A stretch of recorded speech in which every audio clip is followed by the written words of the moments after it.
जब सख्त सर्दी होती थी ना, हजरते बिलाल की कमीज उतार करके उमैया आपको खुले आसमान के नीचे बिठाता था।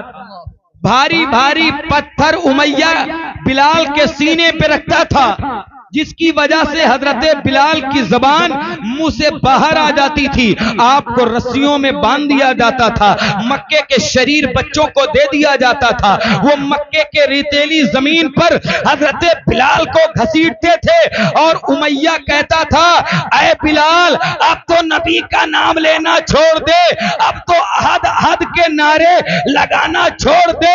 तो हजरते बिलाल कहते थे, ऐ उमैया ये तेरा जुल्म सितम कुछ भी नहीं है, अगर तू चाहे जितना मुझ पे जुल्मो सितम कर ले, ये तमाम दुनिया का जुल्मो सितम एक तरफ है और मेरे नबी की मोहब्बत है और मेरे नबी का इश्क है। सुभान अल्लाह, सुभान, जिंदाबाद जिंदाबाद। ये हजरत बिलाल कहते थे। अब उसकी तर्जमानी कोई और नहीं, वादिये इश्क बरेली की नगरी से बरेली का कलंदर ऐसे पुकार के कहता है, या रसूल अल्लाह तुम्हें जाना तुम्हें माना है, रखा खैर से काम, लिल्लाहिल हम्द में दुनिया से मुसलमान। नारे तकबीर, नारे रिसालत, मसलक आला हजरत, उलमाए अहले सुन्नत, जश्न ईद मिलादुन नबी। वाह वाह वाह। ये हजरत बिलाल हैं। सख्त सख्त सर्दी में कितना जुल्म सितम बर्दाश्त किया अपने नबी के लिए। बंदा 1 घंटा हुजूर की महफिल में नहीं देता है। उसको क्यों? वो आखिरत के बारे में सीरियस नहीं है, आखिरत के बारे में नहीं सोचता है। हम सिर्फ रस्मी मुसलमान बन के रह गए हैं। गोश्त जो खा ले वो सबसे बड़ा मुसलमान है। जो सबसे बड़ी लड़की की शादी करके पूरे गांव वालों को पूछ के बकरा मटन खिला दे वो सबसे बड़ा मुसलमान है। यानी हम सिर्फ रस्मी तौर पे मुसलमान बन के रह गए हैं, हकीकतन हम मुसलमान नहीं हैं। ये मिजाज बन गया है मुसलमानों का। जब ये मिजाज बन जाएगा तो जाहिर सी बात है अल्लाह का अज़ाब व इक़ाब हमारे ऊपर, अल्लाह की लानत के शिकार हम बन जाएंगे, परेशानियां हमारे घरों में कयाम कर जाएंगी। लेकिन हजरत बिलाल का ईमान देखिए, कहा कि उमैया तू मुझ पे चाहे जितने जुल्म कर ले, ये तेरे जुल्म क्या हैं, मेरे नबी का तो इश्क वो है कि जिसके दिल में बस जाए उसका दिल दुनिया से उचाट। सुभान अल्लाह, सुभान अल्लाह। अल्हम्दुलिल्लाह ये हुजूर की मोहब्बत है। हमें और आपको मरना है। इसाले सवाब की नियत से एक महफिल का एहतमाम है। शाहनवाज बाबू के दादा जिस दिन इंतकाल हुआ, हालांकि फोन गया था लेकिन मैं कहीं बाहर था, जिसकी वजह से काफी दिन पूरे दिन सफर में रहा, लेकिन मेरी हाजिरी नहीं हो पाई। मैंने कहा फिर कभी इंशाअल्लाह मैं इसाले सवाब की महफिल में जरूर आऊंगा और जो हो सकेगा उनकी रूह को इसाले सवाब इंशाअल्लाह। अल्लाह हमें और आपको मरना है, ये ईमान रखें। हम और आप कब मरना है ये अल्लाह जानता है, उसकी अता से मुस्तफा जानते हैं, लेकिन मरना है हमें और आपको। आखिरत के लिए कोई तैयारी हमारे पास नहीं, आखिरत के लिए कुछ पूंजी हमने जमा नहीं की। सिर्फ दुनिया में हमने सोचा कि यार जिंदगी ऐसे गुजारें कि अच्छा खा लें, अच्छा कमा लें, बैंक बैलेंस जमा कर लें, अच्छी प्रॉपर्टी बना लें, दुकानें बना लें, प्लाट खरीद लें और फिर दुनिया से चले जाएं। याद रखें, आप बड़े से बड़ा मकान बना लें, अच्छी बात है, अल्लाह ने दौलत दी है तो बनाएं, जरूरी भी है। अगर वो दौलत दे तो उसका इजहार भी हो। हाँ, ये ना हो कि बखील बन के रह जाओ। जो बखील होते हैं वो भी अल्लाह को नहीं पसंद है। हुजूर फरमाते हैं कि बखील अल्लाह को बिल्कुल पसंद नहीं है, बिल्कुल पसंद नहीं है, और सखी अल्लाह को बड़ा पसंद है। तो सखी बने। ये जब शोराए कराम जब पढ़े तो इसमें सखावत इन लोगों के ऊपर दिखाया करें, वहां कंजूसी से काम न लें। हुजूर फरमाते हैं कंजूस अल्लाह को बिल्कुल पसंद ही नहीं है। कंजूस आदमी अल्लाह से दूर है, रसूलुल्लाह से दूर है, अच्छे लोगों से भी दूर है। लेकिन जो सखी है वो अल्लाह के करीब है, रसूलुल्लाह के करीब है और अच्छे लोगों के करीब। लेकिन कुछ लोग सोचते हैं नहीं, 10 रुपए अगर दे देंगे हाफिजुल्लाह साहब को तो सुबह मसाला कैसा। और कुछ लोग तो ऐसे होते हैं कि 10 रखे रहेंगे, 20 की नोट सोचेंगे निकाले न निकाले, निकाले न निकाले, भाई जेब के अंदर वो खुद 2 टुकड़ों में हो जाते, लेकिन किसी शायर के हिस्से में नहीं आती। तो बहरहाल ये मेरे हुजूर की सुन्नत है। हजरत हसन ने तारीफ की तो हुजूर ने अपनी चादर शरीफ दे दी, अल्हम्दुलिल्लाह। तो बस ये जरूरी बातें सुने इसमें। ये बकील आदमी जो होता है, दौलत दे अल्लाह तो इजहार करे, चाहे मकान बनाए, कुछ भी करे, लेकिन करे जायज चीज में, हराम कामों में नहीं, हराम कामों में नहीं। अगर हराम काम में हमारी दौलत लग गई तो याद रखें वही दौलत हमारे लिए जहमत और मुसीबत बन जाएगी। लेकिन जो रहमत, जो दौलत अल्लाह की राह में खर्च होगी वो हमारे लिए रहमत बन जाएगी इंशाअल्लाह, रहमत बन के चमकेगी। तो जिंदगी बड़ी मुख्तसर है, कब चले जाएं नहीं पता है। आपने देखा कि इनके दादा दुनिया से गए, कितने ऐसे लोग होंगे जो आपने देखा होगा कांधा दिया होगा। तो मौत कभी उम्र को देखकर नहीं आती है, उम्र जो है कहीं भी पहुंचे तो मौत जो होती है वो उम्र के किसी हिस्से में भी आ सकती है। जवानी में आ सकती है, बचपन में आ सकती है, बुढ़ापे में आ सकती है। मैंने कोई ये ना सोचे कि नहीं मैं बूढ़ा हो जाऊंगा, मेरी बड़ी लंबी उम्र है, मैं तो नहीं मरूंगा। नहीं यार, बताओ उम्र मौत ये देख करके नहीं आती है। जब मौत आती है तो हजराते मोहतरम कितने मैंने ऐसे लोगों को देखा है कि दादा लेटे हैं और उनका पोता चला गया है। मैंने कितने लोगों को देखा है कि नाना सलामत हैं, नाना अपने जो है नवासे को जनाजा दे रहा है। मैंने कितनों को देखा है दाढ़ी जो है सफेद हो गई लेकिन जिंदा है और अपने जवान बेटे को वो जनाजा दे रहे हैं। कोई बेटा गया हादसे का शिकार हो गया, एक्सीडेंट हो गया, इंतकाल हो गया, अब बूढ़ा बाप तड़प कर रो रहा है और अपने जवान लाडले बेटे को कांधा दे रहा है। तो मौत को सीरियस में लिया करे। मौत कभी बुढ़ापे में नहीं आ सकती है, मौत कभी भी आ सकती है। हो सकता है मैं ये जिंदगी की आखिरी तकरीर आपके सामने कर रहा हूं और कल मेरी आप मौत की खबर सुने और आपको ताज्जुब हो जाए। तो मौत किसी को भी आ सकती है। मौत जब आती है तो शोहरत नहीं देखती है, मौत जब आती है तो इज्जत नहीं देखती है, मौत जब आती है तो जमींदारी नहीं देखती है, मौत जब आती है तो पैसा नहीं देखती है, मौत जब आती है तो दौलत नहीं देखती है। और हमारे आपके पास दौलत क्या है, हमारे आपके पास शोहरत क्या है? यार दौलत तो शद्दाद के पास थी, दौलत तो फिरौन के पास थी, दौलत तो नमरूद के पास थी और शद्दाद ने तो दुनिया में जन्नत बनवा दी थी और इतनी हसीन जमील जन्नत थी, कोई ऐसी चीज न थी जिसको शद्दाद ने अपनी जन्नत में न लगवाया हो। लेकिन एक कदम रखने वाला था, अल्लाह ने इजराइल को भेजा और फरमाया इजराइल चाहे इसकी रूह को कब्ज कर ले, दौलत दी है तो खुदाई का दावा कर रहा है, दौलत दी है तो खुदाई का दावा कर रहा है। तो कभी अपनी दौलत पे इतराना नहीं चाहिए।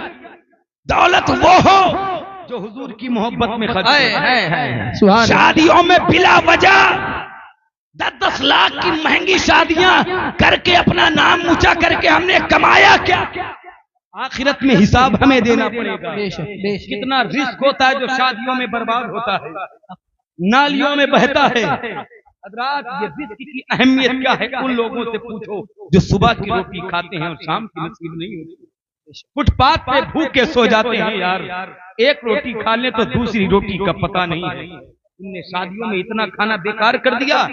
ये ऐसी चीज है, ये ऐसी रोटी है जिस कौम से अल्लाह ने इसे छीन लिया वो कौम एड़ियां रगड़ के मर गई लेकिन दोबारा वापस उसे नहीं मिली। हमने अहमियत नहीं समझा। हुजूर से पूछो यार, मेरे आका कई दिन इस पेट पे पत्थर बांधते थे भूख के लिए। हज़रत फातिमा रोती थी, भूखी रहती थी अपने नबी की उम्मत। हुजूर भूखे रहते थे, पेट पे पत्थर बांधते थे, भूखे रह के खिला दें औरों को। ऐसा घराना मेरे हुजूर का है। सुभान अल्लाह। हुजूर कितना हमारे लिए, लेकिन हमें इस रोटी की अहमियत नहीं है, हमें इस खाने की अहमियत नहीं है। ये जिंदगी बड़ी मुख्तसर है, बड़ी कम है। कब हम दुनिया से चले जाएं कुछ नहीं पता है। तो ऐसे काम करके चले जाएं कि आप तो चले जाएं लेकिन आपकी शख्सियत बाकी रहे, इंसानियत बाकी रहे, आपका इखलाक और किरदार बाकी रहे। ऐसे दुनिया से जाएं। क्यों बड़े बड़े बादशाह आज इस कब्र के अंदर चले गए, जमीन खा गई, निगल गई, आज उनकी कब्रों के निशान तक नहीं पता है। बड़े बड़े नामवर थे, लेकिन कब्रों में चले गए, मिट्टी खा गई, उनकी हड्डियों को पता उनकी कहां चली गई। लेकिन जिसने अल्लाह उसके रसूल का के लिए काम किया, वो दुनिया से चला भी जाए तो अल्लाह ताजु शरिया को पूरी दुनिया में शोहरत अता फरमाए। जिंदाबाद। जिंदगी में ये कह के जाए, जिंदगी ये नहीं है किसी के लिए, जिंदगी है नबी की, नबी के लिए। सुभान अल्लाह, सुभान अल्लाह। जिंदाबाद हैं जिंदगी के लिए, वाह, जीना मरना है सब कुछ नबी के लिए। तो ये जिंदगी बड़ी मुख्तसर है। आज उनके वालिदैन का अल्हम्दुलिल्लाह, वालिद का वो जो उनके 3 बेटे हैं, उनके साले सवाब के लिए महफिल है। तो वालिद ये बड़ी अजीम नेमत होती है। जब दुनिया से चली जाती है ना, तब औलाद को पता चलता है कि क्या होता है, क्या होता है बाप। कोई कांधे पे हाथ रखकर सहारा देने वाला नहीं होता है, सहारा नहीं देता है कोई बेटा, कोई इंसान। माँ चली जाए तो कोई हाथ उठाकर दुआ देने वाला नहीं होता है। हजरत मूसा कोहे तूर पर अल्लाह से बातें करने जाते, जब माँ का विसाल हो गया, अल्लाह ने फरमाया मूसा जरा संभल के आना। या अल्लाह तूने कभी नहीं कहा संभल के आना, आज क्यों कह रहा है? कब मूसा कल तक तेरी माँ जिंदा थी, जब तू निकलता था तो अपने आंचलों से हाथ उठाकर तेरे लिए दुआ करती थी, अल्लाह मेरे मूसा की हिफाजत करना। ऐ मूसा आज तेरी माँ जिंदा नहीं है, कौन दुआ करेगा? तो ये माँ बाप वो दौलत है, जब ये शजर गिर जाते हैं तब हमें पता चलता है। लेकिन कितनी ऐसी औलादें हैं जो बाप को बेसहारा छोड़ देते, बाप रोते हैं, चिल्लाते हैं। कितनों को मैंने देखा है, अगर माँ बाप हमसे नाराज हो गए बेअदबी की वजह से, तो याद रखो अल्लाह हमारे सजदे, हमारी नमाजें भी कबूल नहीं करेगा। कितने बेटे हैं कि दुनिया के लिए पैसे खर्च करेंगे, लेकिन अगर माँ बाप मांग लेना तो 10 रुपए माँ बाप के लिए नहीं निकलते। कितने को मैंने देखा, हम लोग गए थे एक जगह फातिये में गए तो बड़े पीर का बड़ी डेगे उसने बनवाई थी, अंदर गए एक बूढ़ी औरत रो रही थी। पूछिए तो हम लोगों ने कहा क्यों रो रही है? तो उस बूढ़ी औरत ने कहा कि हजरत ये जो बड़ा डेगे बनी है बिरयानी है, मेरे बेटे ने इंतजाम किया है। मैंने कहा दादी आपको तो खुश होना चाहिए कि आपके बेटे ने इतने लोगों की, 1000 लोगों की दावत कर दी है। तो कहा हाँ हजरत ये तो बात बहुत अच्छी है। फिर वो कह के रोने लगी और रो के कहती है कि हजरत मेरे बेटे से अकेले में जाके समझा दो, कभी मुझे भी दवाई के लिए 100 रुपए दे दिया करे, कभी मुझे पान के लिए 50 रुपए दे दिया करे। ये औलादे हैं। तुम ऐसे 10 नहीं 1000 भी डेगे बनवा लोगे, कोई फायदा, अल्लाह की इज्जत की कसम खा के कहता हूं कोई फायदा नहीं देगी। अगर माँ बाप भूखे तड़प रहे हैं, अगर माँ बाप बिस्तर पर सिसक रहे हैं, अगर माँ बाप रो रहे हैं, तो ये 10 देगे बिरयानी लोगों को बड़े बड़े चावल बिना के खिलवा देना कोई मायने नहीं, कोई फायदा देने वाला नहीं। अगर माँ बाप बहुत बड़ी दौलत है, जब दुनिया से चले जाते हैं तब हमें पता चलता है ये माँ बाप क्या थे। बेशक के तकिए पर बंदा सोए तो नहीं, इतनी अजीम दौलत माँ बाप की, बंदों को आज एहसास नहीं होता है कि माँ बाप का मकाम क्या है, वालिदैन की अजमत क्या है, उनकी रिफतों का आलम क्या है। अल्हम्दुलिल्लाह। लेकिन हमें और आपको चाहिए कि अपने माँ बाप हमारे अगर सलामत हैं तो उनका जरूर अदब व एहतराम करें, इसी में हमारी कामयाबी कामरानी है। अगर माँ बाप चले गए तो बहुत हम पछताएंगे। अल्लाह जिनके माँ बाप सलामत हैं उनकी उम्र अल्लाह दराज से दराज सर्फ फरमाए। आमीन। उनके वालिदैन या वालिदैन में से कोई एक दुनिया से पूछ कर गया हो, अल्लाह उसकी बेहिसाब मग़फ़िरत फरमाए और अल्लाह उन्हें जन्नत वाली मेहमानियत। आमीन। बातें तो बहुत सारी हैं लेकिन वक्त हो गया है, तो बस मैं यही बात खत्म करना चाहता हूँ कि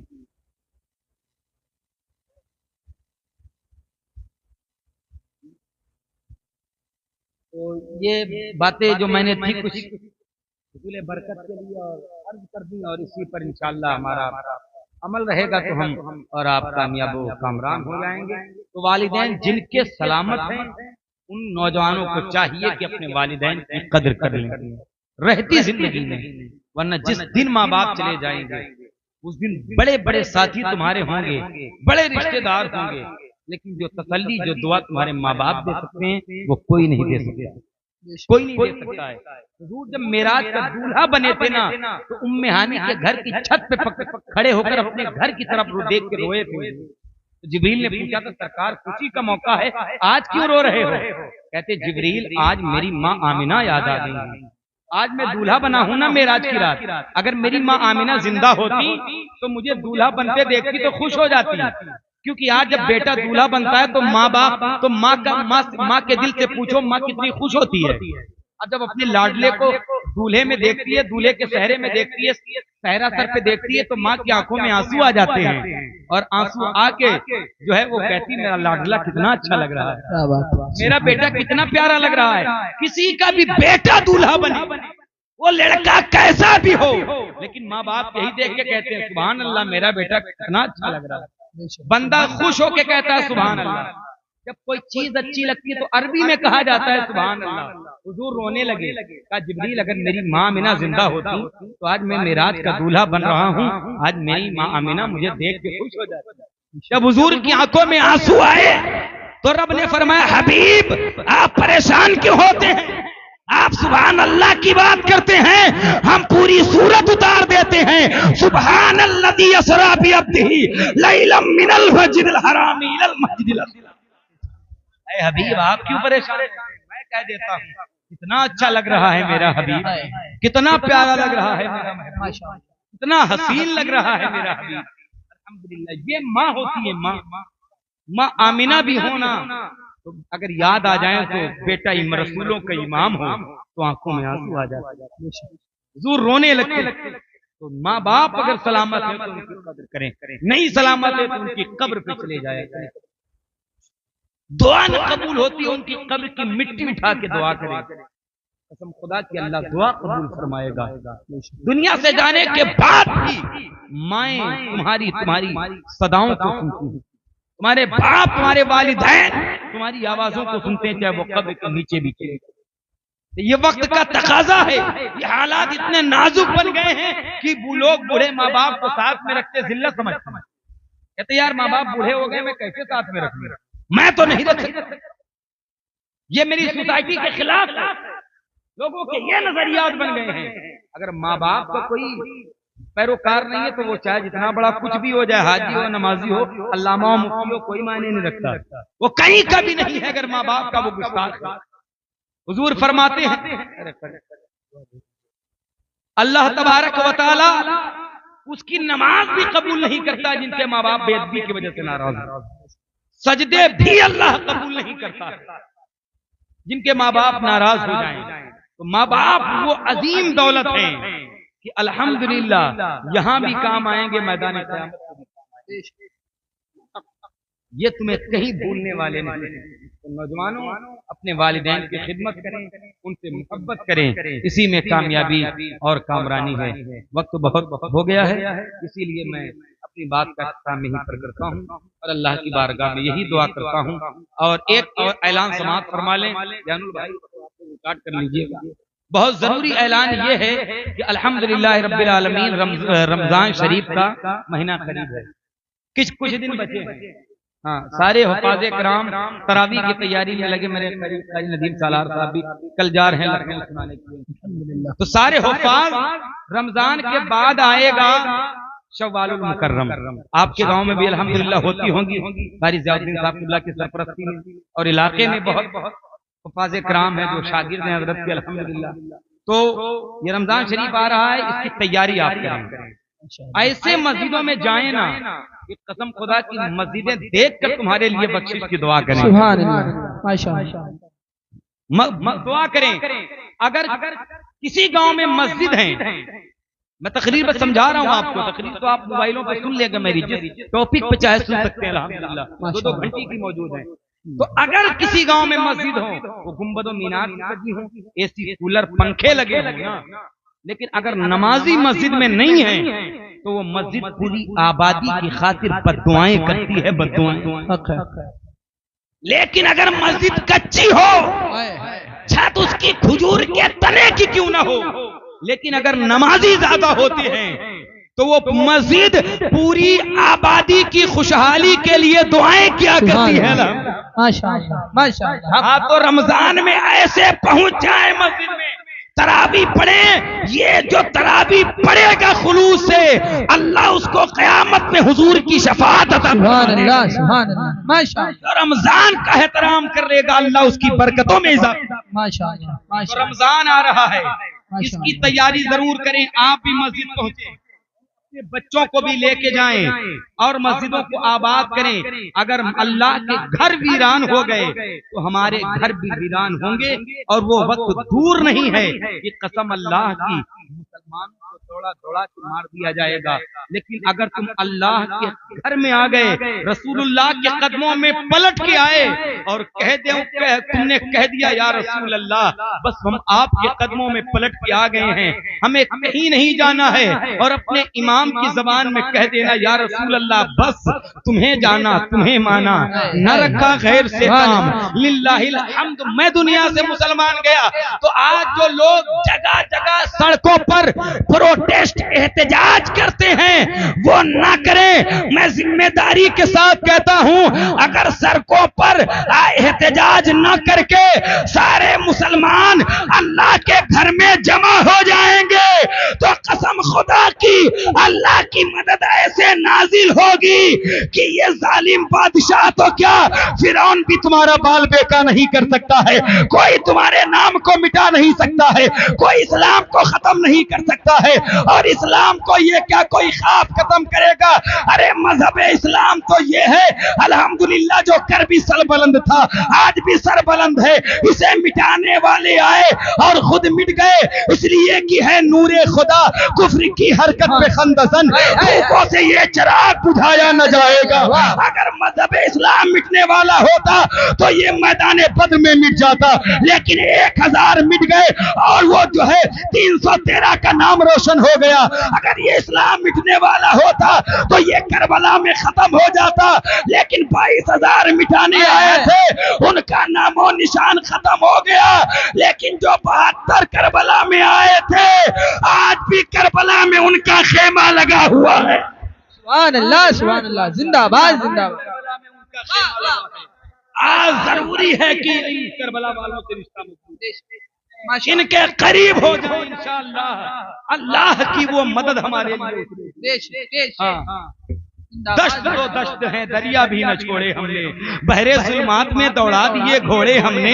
जंग में कागजी अफराद से क्या होता है, हिम्मतें लड़ती हैं तादाद से क्या होता है, हिम्मतें लड़ती हैं तादाद से क्या होता है। अगर आज भी हो इब्राहिम सा ईमा पैदा, आग कर सकती है अंदाजे गुलिस्तां पैदा, आग कर सकती है अंदाजे गुलिस्तां पैदा। तो अल्हम्दुलिल्लाह वो नहीं कर सकते हैं तो कम से कम अल्लाह के घर में जमा तो हो, अल्लाह से कह तो सकते हैं, हुजूर के वसीले से दुआ तो कर सकते हैं। तो इंशाअल्लाह रमजान में सब लोग मस्जिद पहुंचेंगे इंशाअल्लाह। बोले इंशाअल्लाह। नमाज की पाबंदी करेंगे इंशाअल्लाह, कुरान की तिलावत ज्यादा से ज्यादा करेंगे इंशाअल्लाह। जो कुरान नहीं भी पढ़ा है ना, बूढ़े कह देंगे कुछ नहीं पढ़े हजरत, तो उनको उनके लिए मैं बता देता हूँ जिम्मेदारी। जो कुरान नहीं पढ़ा है वो गुस्ल करे, वुजू बनाए, मस्जिद जाए। सिर्फ कुरान तो यार वो है कि उसको देख लो तो सवाब, चूम लो तो सवाब, आंखों से लगा लो तो सवाब, मोहब्बत से देखो तो सवाब। और उलमा फरमाते कोई नहीं पढ़ा है तो वो वजू के साथ जाए, कुरान उठाए और हर लाइन पर, हर सतर पर सिर्फ ये कहता चला जाए ये भी हक है, ये भी हक है, ये भी हक है, ये भी हक है। तो उलमाए अहले सुन्नत की जमात का इस पर इजमा है कि अल्लाह जितना पढ़ने वाले को सवाब अता करेगा, उतना अल्लाह इस ना अनपढ़ को भी सवाब अता। हाँ, कुरान है यार, देख लो तो सिर्फ ये आदत बनाए इंशाअल्लाह, इसकी बड़ी बरकतें मिलेगी। तो कुरान की भी तिलावत करें। और अल्हम्दुलिल्लाह ईद के बाद ईद आएगी, उसके बाद शव्वाल का जो महीना है ईद का, अल्हम्दुलिल्लाह शव्वालुल मुकर्रम की 11-12 तारीख को आपको मैं बताऊं बड़ी मोहब्बत के साथ, आपके बाराबंकी ही में वो कस्बा है जिसको मसौली शरीफ कहा जाता है। अल्हम्दुलिल्लाह हुजूर गुलजार मिल्लत और हुजूर हस्सान मिल्लत, अल्हम्दुलिल्लाह। तो अल्हम्दुलिल्लाह मसौली शरीफ में बड़े बड़े अजीम तबर्रुकात हैं। मौला अली का जुब्बा भी है अल्हम्दुलिल्लाह। माशाअल्लाह। उसी खानकाह में इमाम हसन के हाथ से लिखा हुआ कुरान पाक भी है, माशाअल्लाह। गौसे पाक की टोपी भी है, सरकारे बांसा का फटका भी है, अल्लाह दिया कटोरा भी है। ये बड़े बड़े अजीम तबर्रुकात हैं। और अल्हम्दुलिल्लाह ईद की यानी शव्वालुल मुकर्रम की 11-12 तारीख को मसौली शरीफ में हुजूर सैयदी सरकार हस्साने मिल्लत की सरपरस्ती में इन तमाम तबर्रुकात की जियारत कराई जाएगी।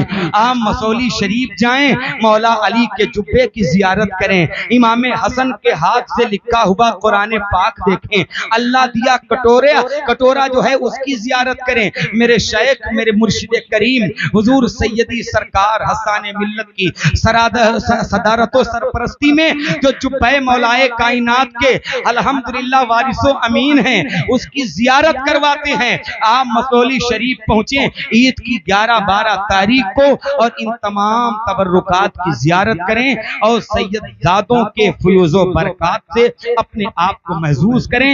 उसकी बरकतें अल्लाह इंशाअल्लाह आपको यहाँ भी अता फरमाएगा और फरमाएगा।